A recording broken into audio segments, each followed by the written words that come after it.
আসসালামু আলাইকুম, সবাইকে ওয়েলকাম আমার চ্যানেল জুমাস জেনেসিস। যাদের গ্লাস পেইন্টিং নিয়ে অল্প কিছু ধারণা আছে বা একেবারেই নেই, তাদের জন্য আমার আজকের ভিডিওটি। সম্পূর্ণ পেইন্টিংটি স্টেপ বাই স্টেপ দেখানো হবে। চলুন শুরুতেই দেখে নেই যে এই পেইন্টিংটি করতে কি কি লাগছে। আপনি যে ডিজাইন পেইন্ট করতে চান সেটি যে কোনো পেপারে এঁকে নিতে পারেন। আমি এখানে A4 সাইজ পেপারে এঁকে নিয়েছি। সেই সাথে লাগছে আমার এখানে একটি ল্যামিনেটিং শিট। এখানে আপনারা ফ্ল্যাট ট্রান্সপারেন্ট যে গ্লাসগুলো পাওয়া যায় সেগুলো ব্যবহার করতে পারেন, OHP শিট ব্যবহার করতে পারেন। সেই সাথে লাগবে Fevicryl water base glass colour এবং সলভেন্ট বেস গ্লাস কালার এবং সানফ্লাওয়ার কিটে থাকা কয়েকটি অ্যাক্রিলিক কালার। আসলে এই পেইন্টিংটিতে আমি মোটামুটি সবগুলো কালারের টাচ রাখতে চাচ্ছি। সো আপনাদের কাছে থাকা যে কোনো গ্লাস কালার দিয়ে এই পেইন্টিং করতে পারেন। গ্লাস কালার সাধারণত হয় দুই ধরনের। গ্লাস কালারের ম্যাটেরিয়ালস নিয়ে অলরেডি আমার চ্যানেলে একটি ভিডিও করা আছে, ভিডিও লিংক আমি আমার ডেসক্রিপশন বক্সে দিয়ে দিব। আর এখানে থাকা গোল্ডেন কালারের লিকুইড এমব্রয়ডারি দিয়ে আমি আউটলাইনিং শুরু করব। আর এখানে নিয়েছি কয়েকটি স্টোন, যেটা দিয়ে আমি ডেকোরেশন করব। গ্লাস পেইন্টিংয়ের ফার্স্ট স্টেপই হচ্ছে আউটলাইনিং।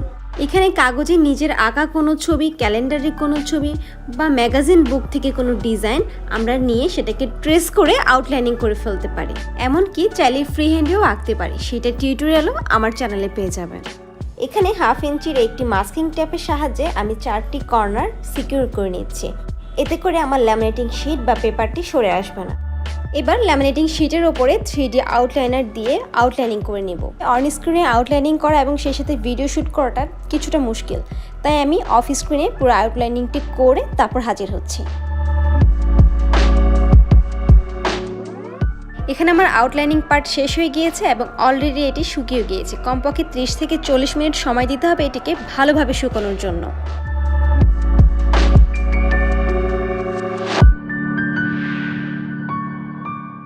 এই স্টেপটাতে আমরা করব কালারিং, এবং এই কালারিং পার্টের প্রথমেই আমি ব্যাকগ্রাউন্ডটাকে কালার করে নিচ্ছি। আর এখানে ব্যাকগ্রাউন্ডে আমি ব্যবহার করছি সলভেন্ট বেসে থাকা টার্কিশ ব্লু কালার। কোনার অংশগুলোতে টুথপিকের সাহায্যে স্প্রেড করলে একদিকে রং অন্যদিকে যাওয়ার কোনো সম্ভাবনাই থাকে না। টার্কিশ ব্লু কালারটি দেওয়ার পরপরই, অর্থাৎ এটি শুকানোর আগেই আমি কয়েক ড্রপ গোল্ডেন ইয়েলো কালার দিয়ে নিচ্ছি।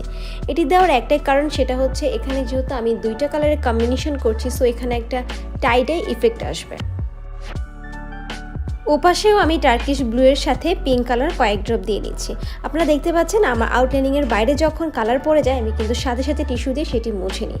এই কাজটি আপনাদেরকে সাথে সাথে করতে হবে। আর যদি সাথে সাথে না করতে পারেন, পরবর্তীতে সলভেন্ট বেসে থাকা সলভেন্ট যে ট্রান্সপারেন্ট কালারটি থাকে ওইটি দিয়ে টিস্যুর সাহায্যে উঠে নিয়ে আসতে হবে। নিচের এই বড় ফুলটির মধ্যে আমি খুব সুন্দর একটি বেগুনি কালার দিয়ে নিচ্ছি। এই বেগুনি কালারটি ফেভিক্রিলের কোনো বক্সে কিন্তু থাকে না, কালারটি আপনাদেরকে বানিয়ে নিতে হবে। আর কি কালার মিক্স করে বানাবেন সেটা টিউটোরিয়াল লিংক আমি আমার ডেসক্রিপশন বক্সে দিয়ে দিব।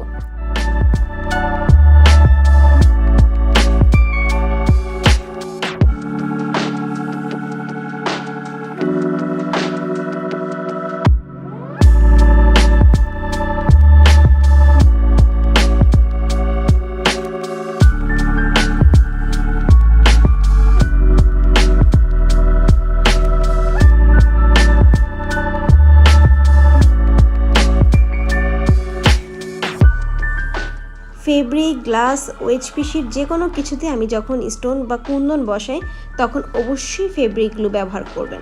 এতে করে স্টোনটি পড়ে যাওয়া বা পানি লাগলে ওঠার কোনো সম্ভাবনা থাকে না।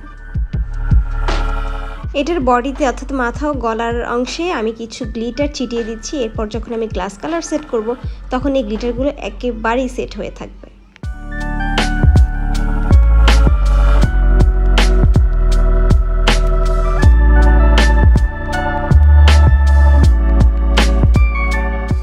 পালকের অংশে আমি একটু লাইট এবং ডিপ করতে চাচ্ছি, তাই উপরের অংশে আমি পিঙ্ক কালার 1 ড্রপ দিচ্ছি এবং নিচে আবার সলভেন্ট কালার 1 ড্রপ দিচ্ছি। দেন দুটি কালার আমি টুথপিকের সাথে মিক্স করে দিচ্ছি। এতে একটা লাইট এবং ডিপ কালারের শেডিং চলে আসবে।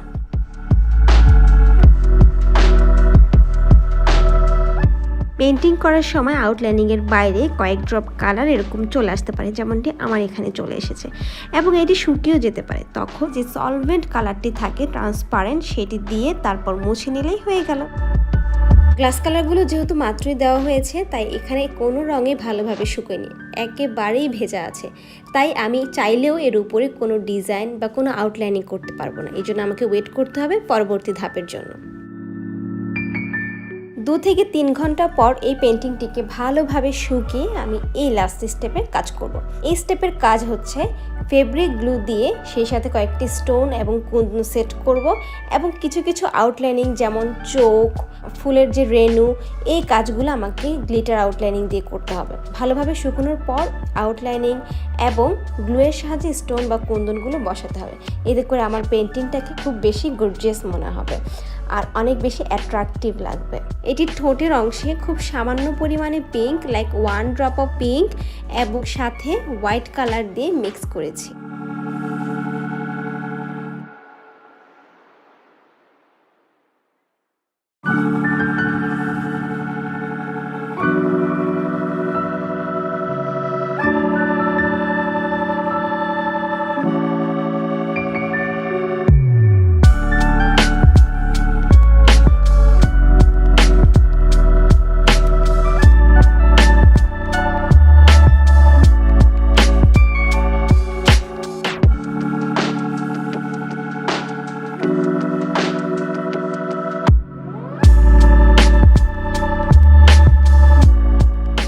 একেবারেই শেষে আমি কটন বাডের সাহায্যে কয়েক ফোঁটা অ্যাক্রিলিক কালার দিয়ে আরেকটু ডেকোরেশন করব।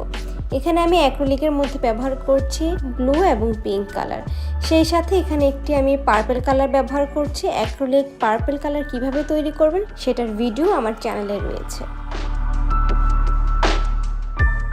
সো এই ছিল আমার step by step tutorial glass painting. যদি ভালো লেগে থাকে, উপকৃত হয়ে থাকেন, তাহলে অবশ্যই লাইক বাটনে ক্লিক করে এবং কমেন্টস করে জানাবেন। পেইন্টিং এবং ক্রাফট রিলেটেড আরও নতুন নতুন ভিডিও দেখতে চাইলে আমার চ্যানেলে সাবস্ক্রাইব করে বেল আইকনে ক্লিক করে রাখবেন, তাহলে নতুন ভিডিও আসলে আপনি নোটিফিকেশন পেয়ে যাবেন।